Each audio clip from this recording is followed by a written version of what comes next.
companheiro que ficou muito sem graça com essa situação toda, eu digo, olha, quando nós temos consciência de quem somos, nós lutamos pelas coisas que devemos lutar. Nós lutamos porque queremos progredir e queremos fazer com que os outros progridam. Temos um lar, queremos que o filho progrida, queremos que o companheiro, a companheira compartilhe a nossa existência. Quando eu estou num lar e não vibro pela vida do meu companheiro, pela vida da minha companheira, pela vida dos que são meus filhos, eu estou pensando em quê? Em ninguém. A vida em comum significa que nós estamos pensando em alguém porque queremos ver aquela pessoa feliz como nós mesmos somos. E vamos desenvolver os recursos para que eles vivam tão felizes quanto nós desejamos que eles sejam. Nós vamos fazer tudo para que as pessoas que estão do nosso lar sejam felizes. No momento que nós formos capazes de fazer isso, nós temos consciência da vida. No momento que nós formos capazes de desenvolver isso, nós vamos dizer, eu não sou egoísta, porque eu penso em todos e tenho uma visão do que vem a ser felicidade. É isso, é aquilo e aquilo outro, é a alegria de viver. Vocês já imaginaram nós dizermos assim, tenho um lar, tenho uma família, tenho um ambiente em que trabalho, tenho um centro espírita em que todos estão lutando pelos mesmos ideais? Ah, mas a fulana, o fulano, o beltrano, ainda tem episódios de egoísmo. Claro que tem, porque o progresso de cada um de nós é feito lentamente. Nós ainda não conquistamos todas as coisas, e quando conquistamos, não conquistamos no mesmo padrão, conquistamos cada uma delas, cada uma das pessoas, no seu degrau exclusivo. A vida é como se fosse uma escada, nós estamos em degraus diferenciados, nós não vivemos no mesmo degrau, vivemos em degraus diferentes, mas todos estamos na escada, todos estamos progredindo, todos estamos caminhando. Então, quando nós dizemos que vamos buscar a consciência, o que é que nós vamos fazer? Qual é o programa de trabalho deste curso, de um encontro? Qual é o grande programa de trabalho? Mostrar a todos nós, claramente, os vários graus de convivência com a realidade que nós já temos, com a realidade dos outros, e tentarmos mostrar a uns e outros o que nós podemos e devemos fazer para chegarmos juntos no mesmo ideal. Então, quando, por exemplo, nós temos em nosso coração o desejo de falar da reencarnação, nós não queremos falar apenas com o desejo obsessivo de fazer uma pessoa crer.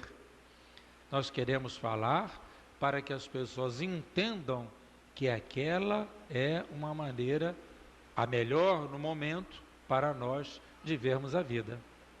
É por ali que nós vamos conseguir entender o ato de viver. É desse modo que nós vamos fazer as coisas funcionar.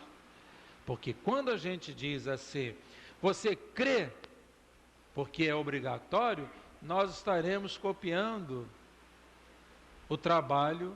Agora a gente não pode falar muito de árabe, né? Porque agora está meio confuso falar mal de árabe, né? Mas era o trabalho dos antigos trabalhadores de Maomé. Eles diziam assim, ou crê ou morre. Quer dizer, você era obrigado a crer.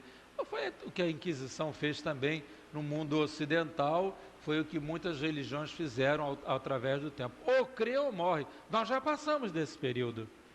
Nós agora queremos um estado de consciência, ou seja, crê, porque essa é a maneira de entender as coisas. Crê, porque essa é a maneira de tornar a vida feliz. Crê, porque essa é a maneira de caminhar. E aí vocês começam, ou irão no decorrer do curso, no decorrer do encontro, vão começar a descobrir estados conscienciais. Estados conscienciais de quê? Da nossa própria natureza, do nosso próprio eu. Então nós vamos descobrir estados conscienciais. Há pessoas, por exemplo, que dizem assim, a minha profissão não permite. Aí a gente diz o que a profissão não permite. não permite que eu seja bom, eu lido com criminosos. Bom, a gente pode lidar com pessoas rudes sem sermos rudes como eles. Podemos ser severos, mas sem sermos rudes. A minha condição de vida é muito difícil. A pobreza, eu não sou capaz de ver beleza em coisa alguma. Em termos, a nossa consciência diz que nós podemos ver beleza no mundo em que a gente vive. A minha profissão não me permite alegrias. Conversa, todas as profissões permitem alegrias. Esse estado de consciência é que nós vamos descobrir no decorrer do curso. Eu não vou dizer para vocês quais são todos, senão o curso não tem finalidade, não é isso mesmo? Agora, há momentos na vida do homem, da busca da consciência, que ele encontra algumas dificuldades. Por exemplo, o passado. Aí eu volto a falar de doutrina espírita. O passado. Como o passado pesa na nossa vida? Como é difícil a gente vencer uma tendência religiosa? Como é difícil a gente vencer um estado de alma de depressão? Pessoas que passaram a vida inteira, uma vez aqui na nossa casa, nós estávamos tratando de uma companheira de trabalho e o doutor Erma disse assim para mim: pois você trate nessa existência e se prepare para outra existência também. Eu disse: mas doutor Erma, 2 existências, o senhor já está dizendo que eu vou ter 2 existências do lado dessa pessoa? Vai, meu filho, vai pelo seguinte, porque você partilhou com ela das mesmas experiências, em se apoiar senão em você, então vai ser contigo mesmo que ela vai continuar vivendo. Tá bom, vamos lá, vamos pensar nisso. Aí então, qual era o grande problema dela? Qual era o grande problema dela? Um estado místico interno que não permitia, ou não permite até hoje, que ela enxergue a vida como deve ser enxergada. Então, para ela tudo é pecado, para ela tudo é defeito, para ela tudo é Deus que está punindo, para ela é tudo as coisas que não são claras, porque Deus não permite que sejam claras. Eu digo: minha filha, pelo amor de Deus, olha para o futuro, olha para frente, olha para a tua própria consciência. Aí ela diz assim para mim: por olhar para a minha consciência é que eu me sinto sempre nesta posição para baixo. Eu não quis perguntar ao doutor Erma o que eu tinha feito do lado dela não, tá? Mas podia ser lá podia ser que eu fosse o confessor dela e estivesse dizendo para ela ficar sempre para baixo mesmo, né? Então o negócio é por aí, a gente fica guardando os segredos espirituais para lá. Então, quando nós dizemos isso às pessoas, o que nós dizemos às pessoas? Dá uma melhorada. Cria um estado de consciência diferente. E essa pessoa é espírita. Impressionante que essa pessoa é espírita. Eu fico imaginando, Deus do céu, se ela não fosse espírita, ela estava onde? De joelhos, 24 horas, batendo com aquele látego nas costas. É o estado de consciência para fazer uma melhoria. Então a consciência nada mais é do que nós olharmos para nós mesmos e dizermos assim: em que é que eu me enquadro aqui nesse ato de viver, hein? Como é que eu me enquadro? Como é que eu vejo a vida? Como é que eu vejo a vida? Como é que eu encaro as coisas? Como é que eu sou capaz de observar a um companheiro? Quando nós tivermos dúvidas de como nós encaramos a vida, vamos perceber os nossos momentos instintivos.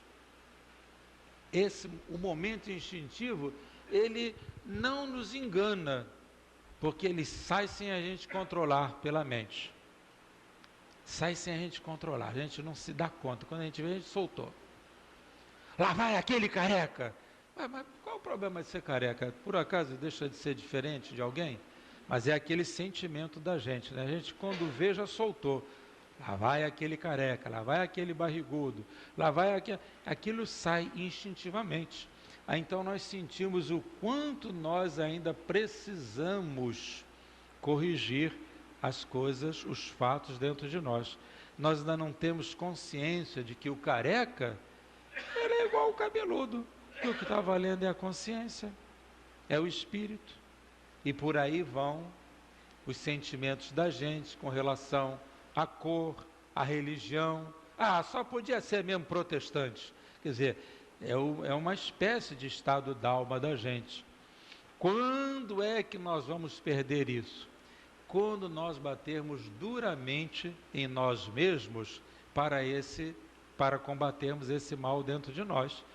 Quando nós dissermos assim, peraí, por que eu estou dizendo lavar esse protestante ou lavar esse careca? Por que eu estou falando isso? Eu estou me sentindo melhor do que ele? Deixa eu prestar atenção no meu comportamento? Deixa eu ver como é que eu estou encarando a vida? Às vezes a gente brinca, coisas assim, brincadeira também não vamos ficar tão cheios de coisas.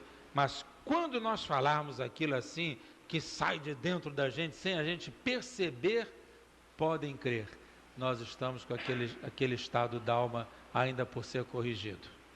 Podem crer, é alguma coisa que nós não limpamos, não trabalhamos na nossa consciência. Esse estado é o estágio da nossa evolução. E a nossa evolução é assim. Dizem os espíritos que nós evoluímos individualmente e coletivamente. Observem, por exemplo, o estado de consciência da nossa cidade. Qual é o estado geral de consciência da nossa cidade? Não faz mal jogar o papel fora. Por quê? Porque outros limpam. Qual é o estado da nossa consciência do nosso país? Todo mundo rouba. Mas por que todo mundo rouba? Então isso é um estágio da gente? A gente acha que isso está certo? Não adianta fazer nada, não vou votar em ninguém porque todo mundo é igual. Cada vez vai ficar pior. Nós vamos sair fora dos que são bons, dos que tentam melhorar as coisas, vamos deixar as coisas na mão de qualquer um. Esses estados da alma indicam que a nossa cidade e nós, que fazemos parte de uma sociedade, não estamos nos esforçando suficientemente para melhorar as coisas. Não estamos trabalhando suficientemente para fazer com que as coisas se tornem diferentes. Não estamos querendo corrigir as coisas, por mais que nós desejemos fazer isso. Nós temos a obrigação de tornar as coisas diferentes, porque será pelo esforço da nossa consciência que nós vamos dizer assim, esse governante, esse candidato, esse fulano está bom, está mal, ou ele pode vir a errar. Esse é um estado de consciência coletivo. Há pessoas que dizem assim, eu não tenho nada a ver com a cidade, mas não tem porquê, a gente vive na cidade, a gente pega uma condição, atravessa a rua de carro, ou vai ali na padaria comprar pão, nós estamos vivendo a coletividade, por que nós não vamos valorizar o lugar em que nós estamos vivendo? Por que nós vamos dizer que está certo um buraco na rua, e não pegarmos o telefone e não ligarmos lá para o órgão competente, só tem um buraco aqui na rua, hoje, amanhã, depois da manhã, até que eles se cansem e mandem fechar o buraco. Esse é um estado de consciência da gente, é um estado de consciência coletivo. Tanto quanto nós temos um estado de consciência individual quando nós nos observamos. Meu Deus do céu, eu ainda preciso ser paciente. Faça um exercício agora, nesse momento, faça em voz alta não, faça com vocês mesmos. O que vocês sentem em vocês que mais precisa ser corrigido? Respondam mentalmente. Se vocês ficassem assim com aquele repórter que pega a gente na televisão no meio da rua, o que é isso? Aqui está um microfone para vocês. O que você precisa corrigir em você? De repente, fulano chegasse assim, o que vocês iriam responder? Eu diria para vocês todo claramente, impaciência, eu preciso corrigir minha impaciência. Eu sou impaciente, não parece, né? Mas sou impaciente. Ou a Elvira diz que eu não tem nada de não parece, eu pareço mesmo sem ser impaciente. É um estado da alma que eu preciso corrigir em mim. Mas como é que eu vou corrigir esse estado da alma? Eu tenho que primeiro, não apenas achar que eu tenho que me corrigir, eu tenho que descobrir por que eu me tornei impaciente. Eu tenho que descobrir por que eu tenho essa maneira de ser impaciente. Será que eu me julgo mais capaz do que os outros? Será que eu me julgo mais inteligente do que os outros? Será que eu ocupei postos em que eu falava e era obedecido, então não consigo ter paciência com aqueles que não me compreendem? Essa análise da consciência da gente essa análise é que nos faz corrigir os nossos defeitos. Uma vez